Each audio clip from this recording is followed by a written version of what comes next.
stared at the text message on my phone screen, reading it for the third time. While sitting in my corner office on the 42nd floor of the Salesforce Tower in San Francisco, a message that was about to change everything. Through the floor-to-ceiling windows, I could see the Bay Bridge stretching across the water, cargo ships moving slowly toward the port of Oakland, and the afternoon fog beginning to roll in from the Pacific. It was a view that cost my company $50,000 per month in rent, but it was worth every penny for the sense of perspective it provided.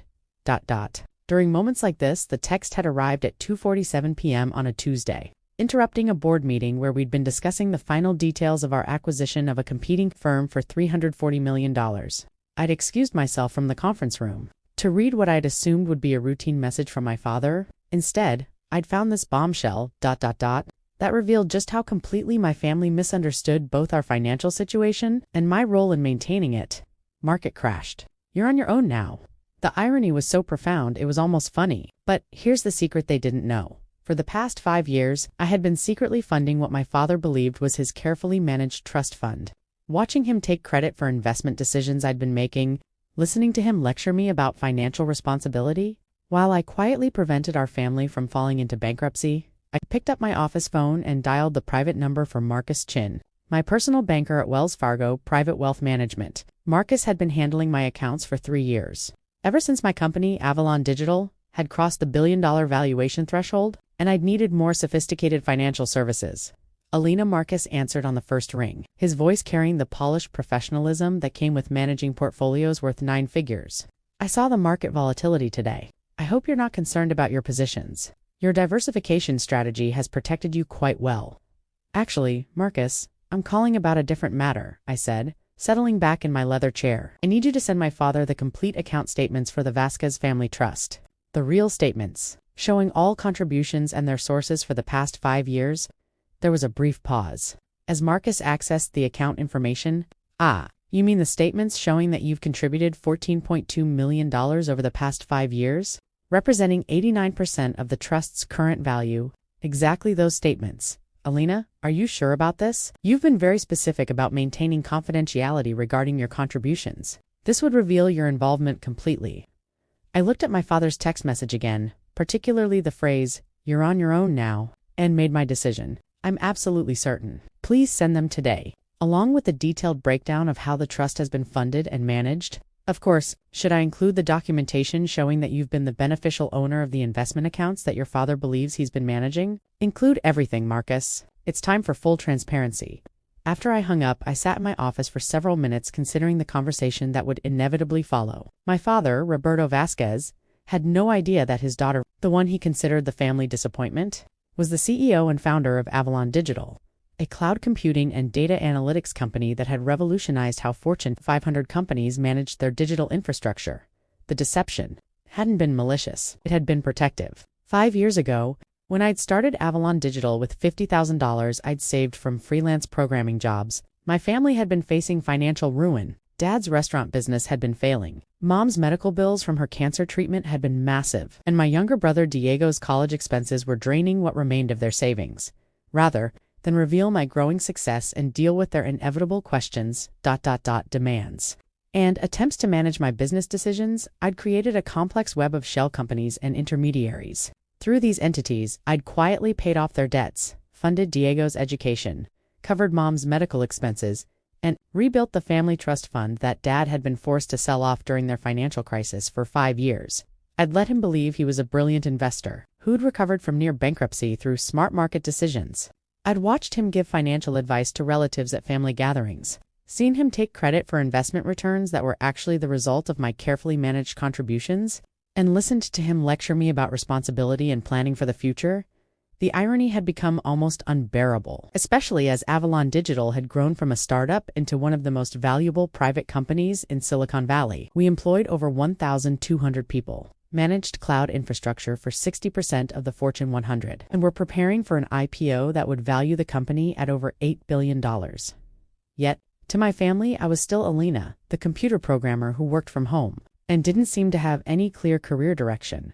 My phone buzzed with a call from Diego at 26.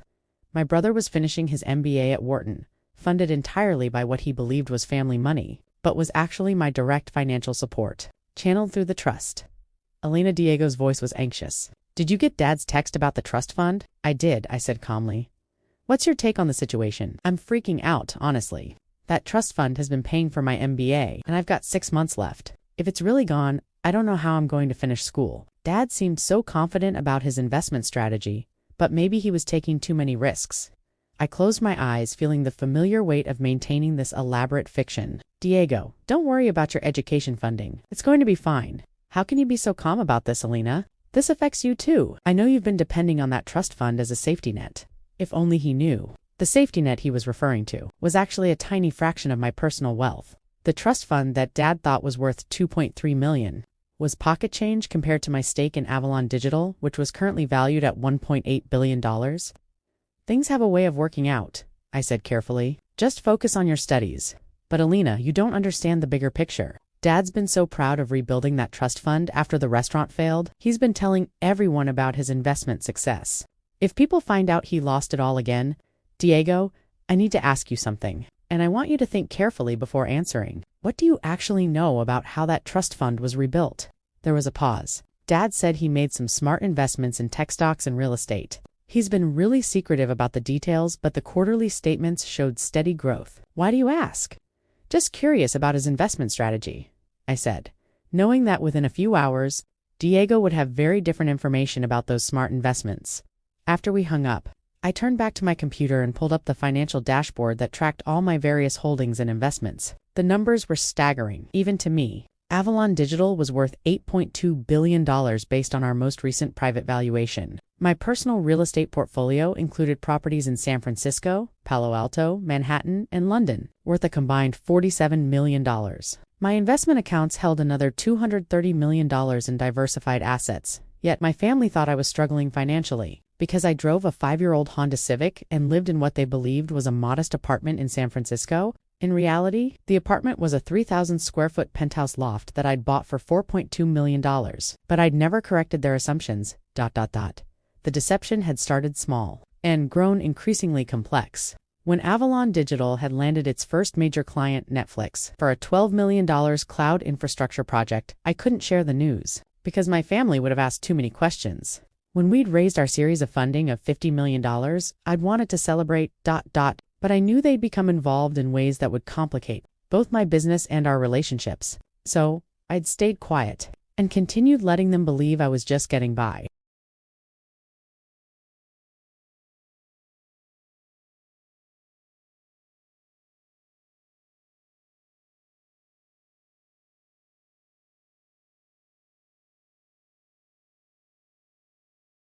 When Avalon Digital had gone from startup to unicorn status with a $1 billion valuation, the secret had become so large that revealing it seemed impossible. How do you tell your family that you've been secretly wealthy for years? While watching them worry about money, the solution had been to quietly solve their financial problems without taking credit. When Dad's restaurant had been failing, I'd arranged for several of my corporate clients to hold private events there, paying premium rates that kept the business afloat. When Mom needed expensive cancer treatments, I'd covered the costs through a charitable foundation I'd established. When Diego needed college funding, I'd rebuilt the family trust. It had worked perfectly. Until today, when actual market volatility had spooked Dad into believing he'd lost money that had never really been his to lose. My assistant, Jennifer, knocked on my office door. Alina, your father called the main line looking for you. He seemed quite upset. Should I put him through? Not yet, I said. He should be receiving some important documents from our bank within the next hour. Let's wait until after he's had a chance to review those. Around 4:30 p.m., my phone started ringing. The caller ID showed Dad, and I knew the bank documents had arrived. Alina, Dad's voice was confused and shaky. I just received some very strange paperwork from Wells Fargo. Can you explain to me why these account statements show your name as the primary contributor to our family trust? Because I have been the primary contributor. For the past 5 years, that's impossible. Alina, you're a freelance programmer. You work from home. How could you have contributed millions of dollars to anything? I took a deep breath, knowing that the next few minutes would fundamentally change our family dynamics forever. Dad, I need to tell you something that's going to be difficult to believe. I'm not a freelance programmer. I haven't been for 5 years. What do you mean? I'm the CEO and founder of a company called Avalon Digital. We provide cloud computing and data analytics services to major corporations. The company is currently valued at over $8 billion. The The silence on the other end of the line stretched for nearly 30 seconds. $8 billion. Dad's voice was barely a whisper. Bob Billion. Alina, this isn't funny. If you're trying to make me feel better about losing the trust fund. Dad, you didn't lose the trust fund. There was no market crash affecting our accounts. You received a standard volatility alert from your investment platform ... and panicked. The money is still there, plus the additional $400,000 I contributed last month. I could hear him shuffling through papers. These documents show contributions from something called Avalon Holdings LLC, Dad said slowly. Are you telling me you own this company? Avalon Holdings is one of my investment entities. I've been funding the trust through various LLCs and intermediaries ... to maintain privacy? Privacy from what? Privacy from exactly this conversation, I said gently. Dad, for 5 years you've been taking credit for investment returns that were actually my direct contributions. You've been giving financial advice to relatives based on success. That was really my success. I didn't want to embarrass you by revealing that your brilliant investing was actually your daughter's money. Another long silence. Alina, if this is true, if you really own a billion-dollar company, why do you live in that tiny apartment? Why do you drive that old car? Why don't you travel or buy expensive things? The apartment isn't tiny. It's a 3,000-foot penthouse in Soma that I bought for $4.2 million. I drive the Honda because it's reliable and doesn't attract attention. And I do travel extensively just for business. $4 million. Dad's voice cracked. Alina, none of this makes sense. When did this happen? How did this happen? It started 5 years ago when I founded Avalon Digital. We developed breakthrough technology for managing cloud infrastructure. Our first major client was Netflix, then Google, then Amazon. The company grew rapidly. I could hear Mom's voice in the background. Your mother wants to know what's going on, Dad said. Put me on speakerphone, Alina. Mom's voice came through clearly. Your father is saying impossible things about you owning a company worth billions of dollars. It's not impossible, Mom. It's true. I founded Avalon Digital 5 years ago, and it's become one of the most valuable private technology companies in the country. But honey, you work from home on your computer? You've never mentioned having employees or offices or clients. I have 1,200 employees. Across offices in San Francisco, Austin, Boston, and London, our clients include most of the Fortune 100. We manage the cloud infrastructure that runs about 40% of the internet traffic in North America. This is insane. Diego's voice joined the conversation. Apparently, he'd arrived at our parents' house. Alina, are you seriously telling us you've been secretly running a billion-dollar company for 5 years? $8 billion. As of our most recent valuation, I corrected. And yes, I've been keeping it secret to protect both the business and our family relationships. But why? Mom asked, her voice filled with hurt. Why would you keep something so wonderful secret from us? I'd been dreading this question, but I knew I had to answer honestly, because every time I've tried to share professional successes with this family, they've been minimized or dismissed. When I graduated summa cum laude from Stanford, Dad said it was nice but not practical. When I landed my first major consulting contract, you said it sounded temporary and unreliable. So, I stopped sharing. But Alina, Diego said, we would have been proud of you. We would have celebrated your success. Would you have? Or would you have tried to manage my business decisions, questioned my strategies, and treated me like I was still a child who needed guidance? The phone went quiet. You've been funding everything, Dad said slowly, understanding dawning in his voice. The trust fund, Diego's education, your mother's medical bills. Alina, how much money have you spent on this family? I pulled up the detailed spreadsheet. Approximately $18.7 million over the past 5 years. $18 million, Mom whispered. And you never said anything, Diego added. You let us think Dad was this brilliant investor? I let Dad maintain his dignity. While ensuring our family was financially secure, I said, I thought it was the right approach. Alina, Dad's voice was thick with emotion. I feel like a fraud. I've been taking credit for your generosity for years. You're not a fraud, Dad. You made the best decisions you could with the information you had. I just made sure those decisions worked out better than they might have otherwise. My office phone rang. Alina, I'm sorry to interrupt, but there are some reporters here from TechCrunch and the Wall Street Journal. They're asking about Avalon Digital's IPO timeline. I muted my personal phone. Tell them I'll have a statement tomorrow. No interviews today.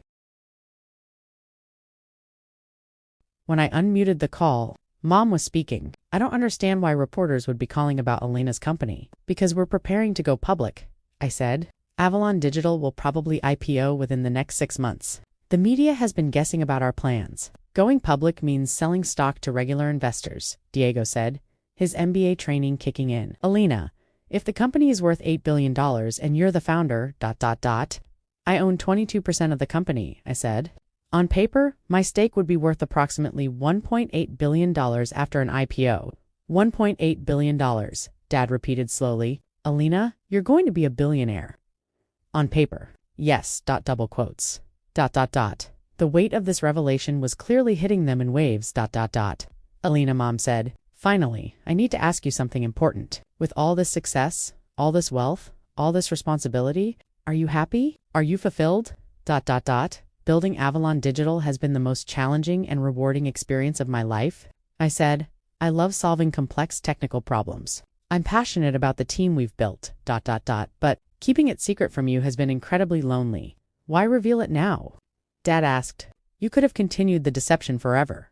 I smiled, looking at his text message still displayed on my phone. Because you gave me the perfect opening. You're on your own now, said to someone who's been financially supporting the entire family for 5 years. The irony was too perfect to ignore. Dad, Diego said, laughing despite everything, you literally told Alina she was on her own financially. About 10 minutes before discovering she's been our family's primary income source. I feel like an idiot, Dad said. But I could hear him starting to laugh too. You're not an idiot. You're a father who was trying to protect his children from financial uncertainty. You just didn't realize that one of those children had already solved the problem. My assistant knocked on my door again. Alina, your 5 p.m. board meeting is ready to begin, I looked at the time. I'd been on the phone with my family for over an hour. Give me 5 more minutes, then start without me. I'll join shortly. Mom, Dad, Diego, I said. I need to get back to work. But I want you to understand something important. This changes nothing about how I feel about any of you. I'm still your daughter and sister. I still want to spend holidays together and hear about your lives. The only difference is that now you know what I actually do for work. Alina, Dad said, his voice serious. What do you need from us going forward? Just be my family. Don't treat me differently because of the money or the company. And please, don't feel guilty about accepting help. Taking care of people I love is one of the best parts of being successful. Can we tell people? Diego asked. I mean, when the IPO happens, this is going to be public information anyway. Once we go public, yes. Until then, I'd prefer to keep it within the immediate family. The media attention is going to be intense enough without adding family drama to the story. After we hung up, I sat in my office for a few more minutes, looking out at the San Francisco Bay, For 5 years, I'd maintained an elaborate fiction. In the space of one afternoon, that entire structure had collapsed. But instead of feeling exposed or vulnerable, I felt relieved. The burden of secrecy had been heavier than I'd realized. Now I could share my actual work with people who cared about me, celebrate successes without hiding them, and stop pretending to be someone I wasn't. My phone buzzed with a text from Diego. Alina, I'm still processing everything, but I want you to know I'm incredibly proud of you. What you've built is amazing, and what you've done for our family is amazing. I love you. Similar messages came from Mom and Dad over the next few minutes. The board meeting ran until 7 p.m. When I finally left the office, I drove home to my penthouse. The one my family now knew cost $4.2 million, and opened a bottle of wine to celebrate the end of 5 years of secrecy. 3 months later, I stood on the trading floor of NASDAQ, surrounded by my senior team and my family. Watching Avalon Digital begin its first day as a public company, the stock opened at $47 per share, immediately valuing my stake at over $2.1 billion and making me the youngest Latina billionaire in history. Dad was there. Wearing a suit I'd bought him for the occasion, tears of pride streaming down his face. Mom held my hand as we watched the stock price climb. Diego took photos of everything, documenting his sister's transformation from secret CEO to public billionaire. But the moment that mattered most came after the market closed. When we gathered for dinner at a restaurant I'd bought specifically for the celebration. As we raised our glasses for a toast, Dad looked at me with complete understanding and respect. To Alina, he said, who taught us that sometimes the people we love most are capable of things we never imagined, and who proved that taking care of family is the most important investment anyone can make. For the first time in 5 years, I could share my success completely with the people who mattered most. That was worth more than any valuation or bank balance. The trust fund was never really gone. It had just been waiting for the right moment to reveal who had been funding it all along.